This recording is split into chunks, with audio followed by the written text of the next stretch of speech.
அப்படிலாம் ஈஸியா விட்டுற முடியாதுமா. இவங்களெல்லாம் ரெண்டுல ஒண்ணு பார்த்தே ஆகணும். பொம்பளைங்கன்னா அவ்வளவு இளக்காரமா போச்சுல இவங்களுக்கு. வா போலாம் வா. ஐயோ வா. வேணாம் விடுங்க. எதுக்குமா வேணாங்கிற? பயப்படாத, உள்ள வா. வா போலாம் வா, சொன்னா கேளு. ஐயோ நான் சும்மா சொன்னேன், அந்த மாதிரி எல்லாம் ஒண்ணும் இல்ல. என்னது? ஒண்ணும் இல்லையா? ஆமா, விஷால் தான் சொல்லி கொடுத்து இந்த மாதிரி நடிக்க சொன்னான். லவ்வும் இல்ல கர்ப்பமும் இல்ல. என்ன மன்னிச்சிருங்க, அவன் சொன்னான் தான் நான் போய் சொன்னேன். சாரி. டேய் என்னடா அவ எல்லாத்தையும் சொதப்பிட்டா? ச்சே தெரியலடா. ஏய், என்ன நடக்குதுங்க? என்ன பண்றீங்க?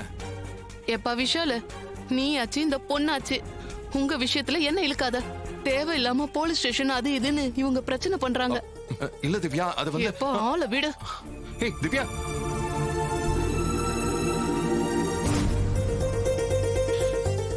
ஷோ ச்சே ஏய், உன் மனசுல நீ என்ன நினைச்சுக்கிட்டு இருக்க? நீயும் கல்யாணத்தை நிறுத்த மாட்ட, நான் கல்யாணத்தை நிறுத்த ஏதாவது பிளான் பண்ணா அதையும் வந்து கெடுப்பியா? இப்படி ஒரு அசிங்கமான பிளான போட்டதுக்கு உங்களுக்கு கூச்சமா இல்லையா? இல்ல, எனக்கு இந்த கல்யாணம் எப்படியாவது நிக்கணும், அவ்வளவுதான். ப்ளீஸ் கொஞ்சம் பொறுமையா இருங்க. நீங்க அவசரப்பட்டீங்கன்னா உங்க அண்ணன் லவ்வும் என் தங்கச்சி லவ்வும் தான் பாதிக்கும். பெரிய இவ மாதிரி பேசாத. நீ சொல்ற நியாயம் எல்லாம் எனக்கு தெரியும். தெரிஞ்சும் ஏன் இப்படி பைத்தியக்காரத்தனம் பண்ற? ப்ளீஸ் கொஞ்சம் பொறுமையா இரு. நீ பண்றதெல்லாம் பண்ணிட்டு எனக்கு அட்வைஸ் பண்ற வேலை வச்சுக்காத. சரி, அட்வைஸ் பண்ணல, கெஞ்சி கேக்குறேன்.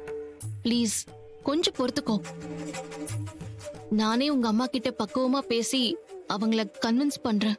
சும்மா ஏதாவது சொல்லி நாளை கடத்தாத, புரியுதா? எனக்கு இந்த கல்யாணம் நிக்கணும், நின்னே ஆகணும், அவ்வளவுதான். அப்படியே போட்டணும்.